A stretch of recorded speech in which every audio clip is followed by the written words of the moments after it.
remember, Be Here Now, page 2 by DASS. If you've missed the commentary for the first page, you could go on the playlists, look for DASS, and you will see it. There are, how many pages here? Oh, it's quite a lot actually, over 100. Yeah, there's about 108 here. Yeah, 108. So we're only on page 2. If you ever want to check it out, this is an amazing book. It's beautiful if you are looking for a beautiful day with some fungi's type of friends, and you could just pick this book up. It is really trippy. It is written like it's a commandment from like 2,000 years ago. It's amazing. So page 2, and this page is kind of special for me because I remember I was really loaded on acid one day, and it was a beautiful June day. I was with a friend of mine, and we were just in the middle of the woods, and we got this book out, opened this page, read it, and it blew our minds. Okay, so, and I use this often in my videos, you'll recognize it. Consciousness equals energy equals love equals awareness equals light equals wisdom equals beauty equals truth equals purity. It's all the same trip. It's all the same trip. Any trip you want to take leads to the same place. Consciousness equals energy, equals love, equals awareness, equals light, equals wisdom, equals beauty, equals truth, equals purity. It all leads to the same place. All roads lead to Rome. So I say this verse often in my videos because, you know, again, the first time I read it, it completely blew my mind. But recognize that all institutions and philosophies and sages and everything really is trying to get to that same place, but through a different trip. So for example, you could look at science, and the trip science is on is energy. You know, Einstein was on the energy trip. And truth, right? Science is in the pursuit of truth, and then there's also the energy component. So you could say, you know, science is clearly not taking the love trip, although it exactly leads to the same place. Science is more on the energy and truth trip. Now you've got love and beauty, and you could look at Sufis and you know, the Jalaluddin Rumi, Maulana Jalaluddin Rumi, the wonderful poet, and you know, he's often considered as the figure, the Sufi figure, and he was on the love, beauty trip, purity also, you could say. You know, his poetry, which is fantastic, it's all about love and beauty. You know, I recall when I lived in Dundas, which was, you know, my little sanctuary, I'd go to nature and I'd play The Gift of Love, which you could go look up on YouTube. Beautiful, beautiful poetry. And it is recited by Deepak Chopra. And I would just start crying because I'm in the presence of beauty in nature. And all of Rumi's poetry is about love and beauty, and it's filled with metaphors relating to nature, relating to water and trees and flowers. And Rumi was on the love and beauty trip. He is no different than a scientist. They're just on the different trips. Okay? It's just love and beauty get you there very quickly. Whereas truth, you've got to really dig deep and you've got to use your intellect, and it's going to take you a long, long time. You know? And then we have the light trip. And the light trip, you could think of Tibetan Buddhists, for example, describing the clear white light in the Tibetan Book of the Dead.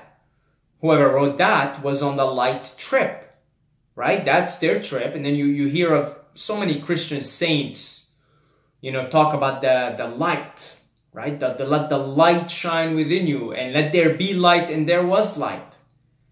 And you see this pretty much in every religion. You see it in Islam too, Nur. There's even a surah in the Quran called An-Nur. And God is described as the light, as the clear white light described in Tibetan Buddhism. So you actually see this in every religion. You see vivid descriptions and encounters with the light. Same trip. Again, all leading to the same trip.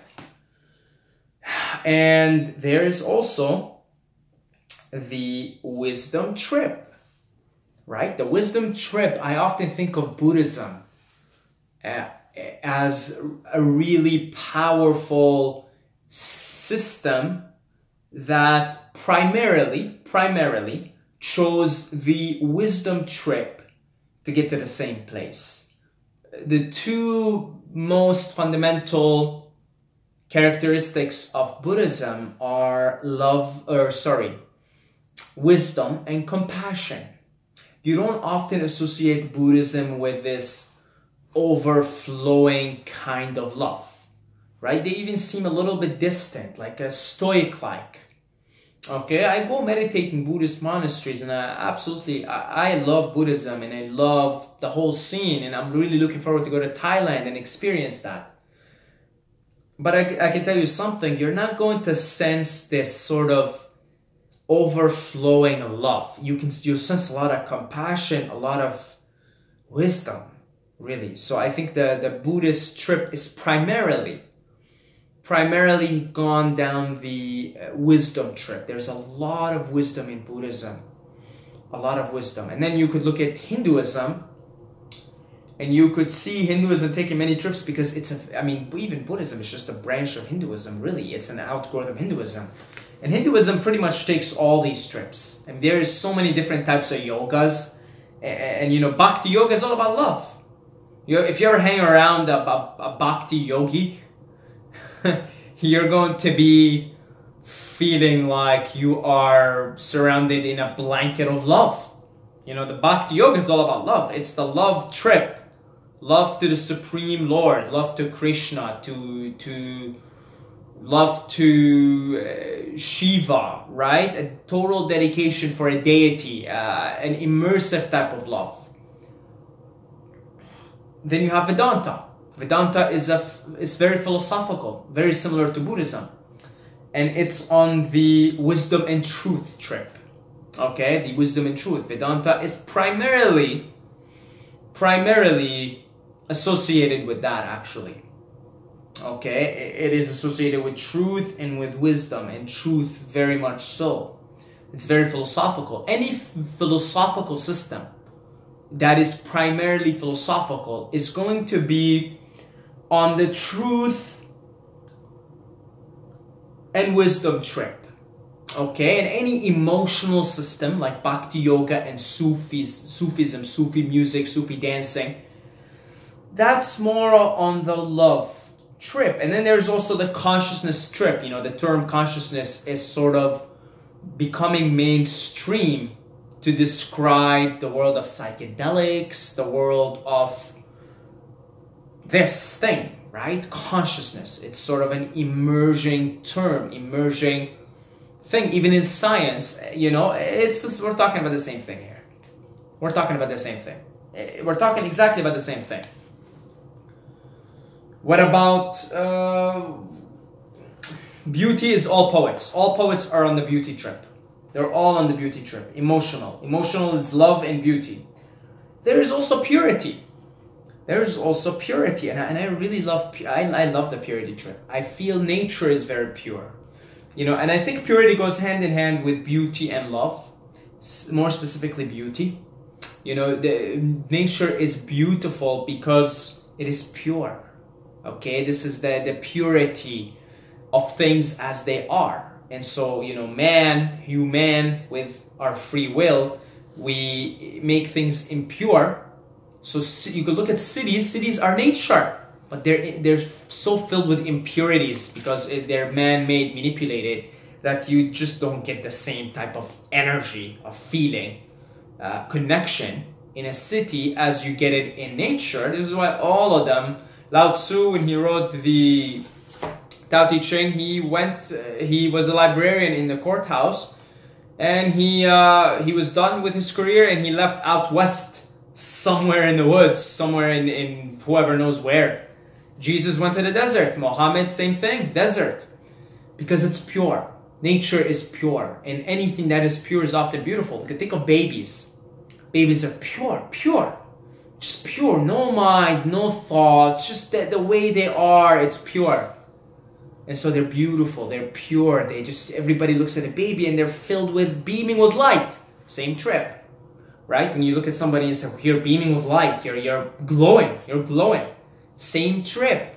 Usually things that are pure are beaming with light. So you could see that all paths do indeed lead to Rome. That all of them, everything, the pursuit to everything, it's all the same trip. It may not seem to you that the poet Rumi is approaching the same thing as Einstein. I mean, you would think they're in two different worlds. But here we have a scientist, here we have a poet. Scientist, Einstein, goes through the energy, truth trip. Rumi goes through the love, beauty, purity trip. And it really doesn't matter which trip you go, because God consciousness wants to find itself through an infinite number of ways, because it is infinite. And because it is infinite, it is incapable of error, it is incapable of imperfection, and it is incapable of being finite despite its effort. I mean, we talk about us being impermanent, we come and to pass, but if you look at nature, this thing's gonna keep going on forever. It is impermanent in its nature, in its unfolding, but it goes on forever because the infinite isn't really capable of imagining and creating something that is finite. You see? And because of that, there are literally an infinite number of ways to reach this thing, the Tao, the spirit, the way, consciousness, the love, cosmic beauty, whatever you want to call it. And so I find it really hilarious when somebody comes in and they're really hung up with their method, with their menu, their religion, their philosophical system, and they start to say, well, all the other ones, they don't have it as good as we have it.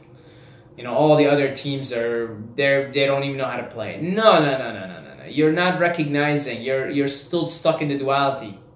Step outside for a second, get your head out of your ass, and recognize that this is just God consciousness finding itself in all these infinite different ways. And I, for one, as God consciousness, like to go on as many trips as possible. This is why I share wisdom and love and beauty and many different, I mean, really, like I share, you know, I talk about the Tao Te Ching here, I talk about Sufism, I talk about everything here, really, psychedelics. And, you know, psychedelics tend to take you on the love and light and wisdom trip, usually, psychedelics. And yeah, I just talk about it all because I like to go and I like to experience all the different trips. And you can, if you have been watching me regularly, you will see that I'm always throwing different words in every video. You know, like sometimes I'll be on the light trip and you'll hear me talk about the clear white light. And I'll mention it like 10 times in one video. And then sometimes I'll be on the wisdom trip and you'll hear me talk about wisdom for like, you'll hear the word wisdom 10 times. It really depends on which trip I'm on for that particular day. It's all fun. Creation's all fun. It's play. It's Leela, as the Hindus refer to it as. Leela, divine play. Leela rasa, divine play, divine dance. And it's God's way of dancing with itself, really. And through all these infinite trips, find its way back home. So that is fantastic. I do mention this very often, this particular line in my videos, because it is the truth. It is what it is. It is what it is. And I'm looking at the next page, and it's kind of hardcore, actually. That's the next page, which we'll talk about in next video whenever we make about this again. So I want to thank our beautiful patrons for supporting, and you guys are amazing, awesome. I'm gonna come at you with the love trip here and say I love you. I love all of you guys, the patrons, the non-patrons. You guys are all fantastic, amazing creatures made of light. Okay, we're coming at you now with the light trip. And that's about it. If you'd like to support us on Patreon, support this the growth of this young and prosperous channel, you could do so. In the description, you will find the link for it. And that's about it. Until next time, may the Force, here's the Force strip.